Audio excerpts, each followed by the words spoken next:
So this is not a new thing. The problem was you could not convince women that they're really being discriminated against. The same way we look at that picture, that lady may not feel that she's being discriminated against. You're telling her she's being discriminated against. Okay? Now, and you're telling her what is ideal, not what is reality at the same time. So now what happens is that we have built those things in. And the point that I'm trying to make is that the gays did not start making any progress until they got organized. Women did not start making any progress until they got organized. The African American did not make any progress until organization took over. Okay? Now, to a large extent, all of these things, and notice the weird thing, almost all of these forms of organization is dependent on charisma of a leader. That's the real tragedy. They're almost all dependent on the charisma of a leader. The women wouldn't have made it if they didn't get some charismatic leaders in, okay? The civil rights movement would not have taken place if there were not charismatic leaders around, okay? And the gay movement had to get galvanized around the earth. That's what happened. Okay? And then the organization would take a life of its own, so to speak.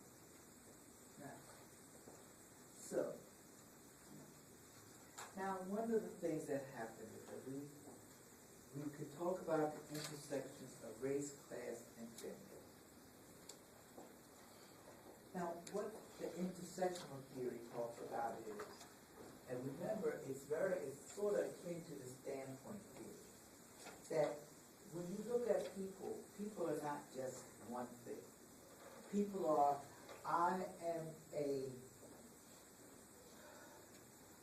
how can I say it?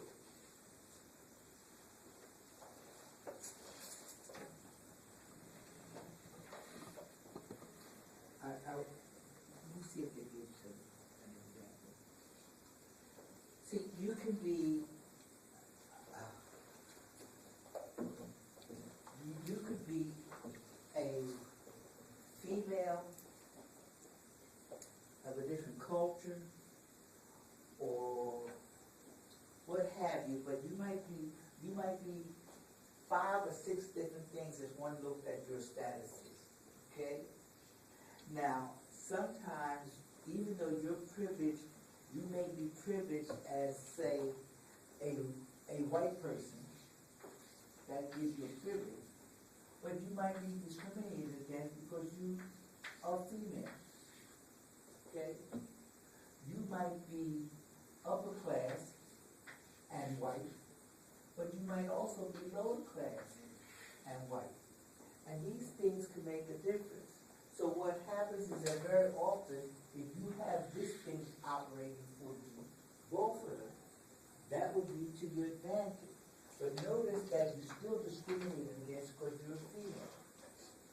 Now, what the intersectional theory argues is that on any given continuum, you'll see that people live in on many different levels. They could be white, they could be female, they could be married, they could be unmarried, they could be unmarried with children, they could be married with children. All of those things will make a difference, okay? And what happens is that where you might get privilege out of one, you may be knocked down out of the other. You will see that there are people who are very poor and white. You could be poor and white and be a staunch Republican. You may be unemployed and been unemployed for 4, 5, 6, 7 years and be living on welfare, and people could be talking about you like a dog. You're part of that whatever number, but this person might be Republican because this person might think that this is the most critical one, say, section of their life. And you'll see that you will see pictures where, I've seen some pictures, where, there's a picture where this man is on a horse, and he knocks a Native American over the cliff, because they were both riding on their horses, and he bumped the person and knocked him over the cliff. So, a couple of Native Americans saw it, and so they ended up managing to get the guy to what they call not a trial, but some kind of a hearing, okay, to see whether he should go to trial. And what happened is that the two people testified, this is what we saw. And then one white person came up and says, oh, I happen to see that too. And that's not how it happened at all. It did so and so and so. Now, what do they say? Well, they know that the Native American is going to lie, okay, not the other person. And so his word, one white male word is equivalent to 10 Native Americans' words. And that's what we do. Okay? Now, but intersectional theory basically says about you can look at people from different viewpoints, not always from just one standpoint. Okay? Now, please bear in mind that when we do these things, that we have all these unequal resources, but notice that all of the things that we do are justified by some ideology. Ideology makes the difference. For instance, when we talk about caste systems are those systems that people go into in a described manner, and it cannot move from A to B to C.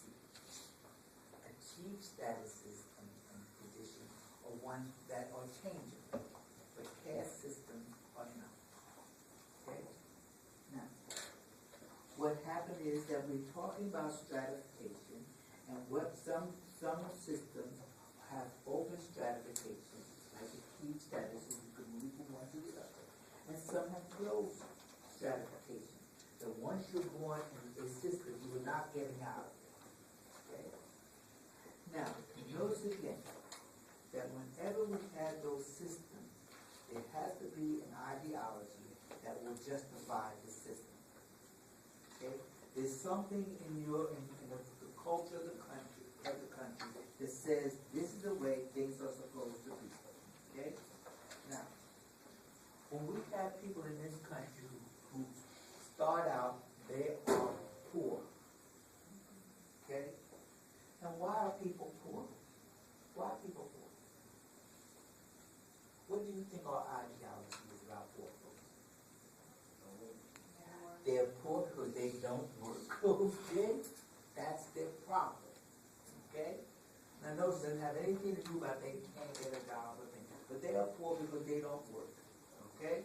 And notice that ideology will permeate the whole society to the point that we will actually go around and we will espouse that they wouldn't be so poor if they went to work, but they don't want to work. Okay?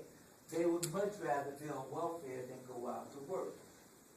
Now, even though we have talked about all of the advantages of what work does for a person and for a family, we decide that these people don't really care about their family and everything else.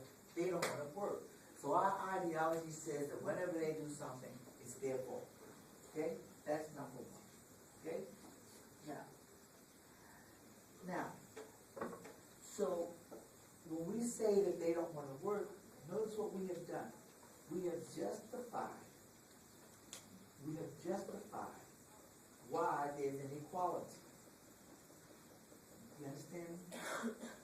See, that alone, that statement by itself will justify why we can treat the poor like they're non-existent, so to speak. Okay? Because we have an ideology that puts it into place. We put into place things like if they worked, they would be poor and they would be in the underclass. Okay? Now, what happens is that now these systems take place all over the world, okay? You can always find a system that will say that, okay? Now,